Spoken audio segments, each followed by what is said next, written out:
இன்றைக்கி இந்த வீடியோவில் என்ன பார்க்க போகிறோம்னா why there are so many operating systems. எதுக்காக இத்தனை ஆப்ரேட்டிங் சிஸ்டம் இருக்குது. இன்றைக்கி பார்த்துட்டிங்கன்னா 100க்கும் மேற்பட்ட ஆப்ரேட்டிங் சிஸ்டம் இருக்குது.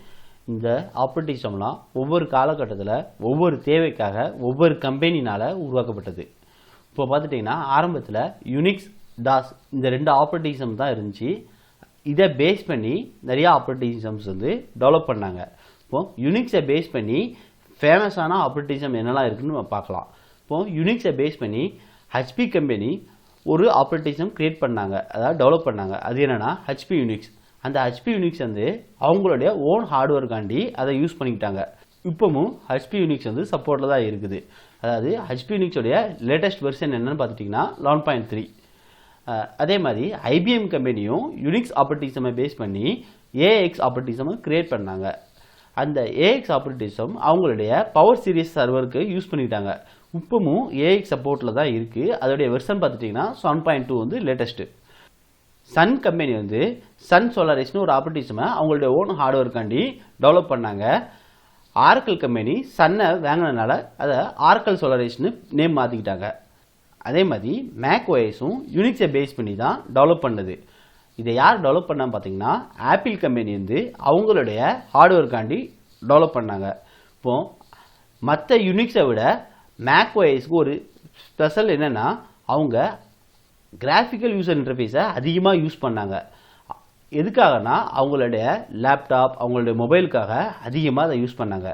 இப்போவும் மார்க்கெட்டில் மேக் ஓஎஸ்க்குன்னு தனியாக ஒரு வேல்யூ இருக்குது. எதுக்காகனா மேக் ஓஎஸோடைய அந்த கிராஃபிக்கல் யூசர் இன்டர்ஃபேஸ் வந்து நல்லா எஃபெக்டிவாக இருக்கும். இதே மாதிரி தான் டாஸை பேஸ் பண்ணி மைக்ரோசாஃப்ட் ஆப்ரேட்டிங் சிஸ்டமும் டெவலப் பண்ணாங்க. ஆரம்பத்தில் எம்எஸ் டாஸ்னு பண்ணாங்க. அதுக்கப்புறம் என்டி ஒர்க் ஸ்டேஷன் என்டி சர்வர்னு தனியாக டெவலப் பண்ணாங்க. அதுக்கப்புறம் அவங்களும் கிராஃபிக்கல் யூசர் இன்டர்ஃபேஸை பயன்படுத்த ஆரம்பித்தாங்க. அதாவது மைக்ரோசாஃப்ட் வந்து 2 டைப் ஆஃப் ஓஎஸ் வந்து ரிலீஸ் பண்ணாங்க. ஒன்று வந்து டெஸ்க்டாப் எடிஷனும் இன்னொன்று சர்வர் எடிஷனும். டெஸ்க்டாப் எடிஷனில் எதெல்லாம் ஃபேமஸ் ஆனிச்சுன்னு பார்த்தீங்கன்னா 95, 98, 2000, XP, 7, 8, 10 இப்போ கடைசியாக ரிலீஸ் பண்ண 11 வரைக்கும் அவங்களுக்கு வந்து ஒரு சக்ஸஸ்ஃபுல் ஆப்ரேட்டிங் சிஸ்டம் தான். அதே மாதிரி சர்வர் எடிஷனில் 2003, 2008, 2012, 2016, 2019 கடைசியாக ரிலீஸ் பண்ண 2022. இப்போ மைக்ரோசாஃப்ட் வந்து ஏன் இவ்வளோ தூரம் ஃபேமஸாக இருக்குன்னு பார்த்துட்டிங்கன்னா ஆரம்பத்தில் வந்து யூனிக்ஸ் ஆப்ரேட்டிங் சிஸ்டம்லாம் அவங்களுடைய ஓன் ஹார்ட்வேர்க்காண்டி அந்த ஆப்ரேட்டிங் சிஸ்டமை டெவலப் பண்ணாங்க. ஆனால் மைக்ரோசாஃப்ட் அப்படி இல்லை. அவங்க வந்து அந்த டைமில் உள்ள எல்லா ஹார்ட்வேருக்கும் சப்போர்ட் பண்ணுற மாதிரி அவங்க ஆப்ரேட்டிங் சிஸ்டமை டெவலப் பண்ணாங்க. ரெண்டாவது அவங்களும் கை மோட அதிகமாக யூஸ் பண்ணாங்க. அதாவது கிராஃபிக்கல் யூசர் இன்டர்ஃபேஸ் மோட. அதாவது 95, 98, 2000 அந்த டைமில் வந்து ரொம்ப பீக்காக இருந்துச்சு. அதுக்கப்புறம் எக்ஸ்பியை வந்து ரொம்பவே ஃபேமஸ் ஆனிச்சு. அதுக்கப்புறம் 7, 8 அந்த அளவுக்கு பெருசாக போகலை. ஆனால் 10 வந்து ரொம்பவே எல்லா இடத்துலையும் ரீச் ஆனிச்சு. இப்போ 10 தான் சப்போர்ட்டில் இருக்குது. இப்போ லேட்டஸ்ட்டாக ரிலீஸ் பண்ணது 11. அதாவது மைக்ரோசாஃப்ட் வந்து என்ன பண்ணாங்கன்னா இன்டெல் அந்த இப்போ ஏஎம்டி இந்த மாதிரி நிறைய ஹார்ட்வேர்க்காண்டி அவங்களுடைய ஆப்ரேட்டிங் சிஸ்டம் வந்து ரிலீஸ் பண்ணாங்க. இதனால தான் மைக்ரோசாஃப்ட் வந்து அவங்களுடைய ஓஎஸ் எல்லா இடத்துலையும் ஈஸியாக ரீச் பண்ண முடிஞ்சிச்சு.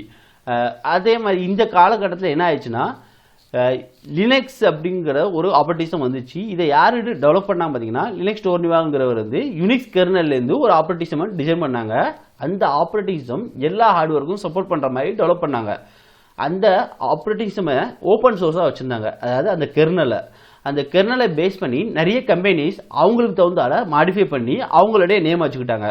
இப்போ யாரெல்லாம் பார்த்துட்டிங்கன்னா லினக்ஸில் அதை மாடிஃபை பண்ணி ஃபேமஸாக இருக்காங்கன்னா red hat Linux, Fedora, CentOS, Debian, Ubuntu, Oracle Linux, SUSE Linux இந்த மாதிரி நிறைய கம்பெனிஸ் இருக்குது.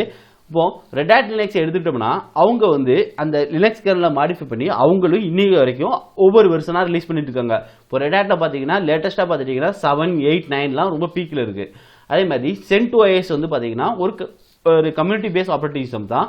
அவங்க வந்து ஃப்ரீயாகவே கொடுக்குறாங்க. இப்போ ரெட் ஹாட்லாம் பார்த்துட்டிங்கன்னா red hat, Ubuntu, Oracle Linux, SUSE லினக்ஸ்லாம் ஒரு 2 கைண்ட் ஆஃப் ஆப்ரேட்டிங் சிஸ்டம் அவங்க ரிலீஸ் பண்ணியிருக்காங்க. ஒன்று சர்வர் எடிஷன், ஒன்று டெஸ்க்டாப் எடிஷன்.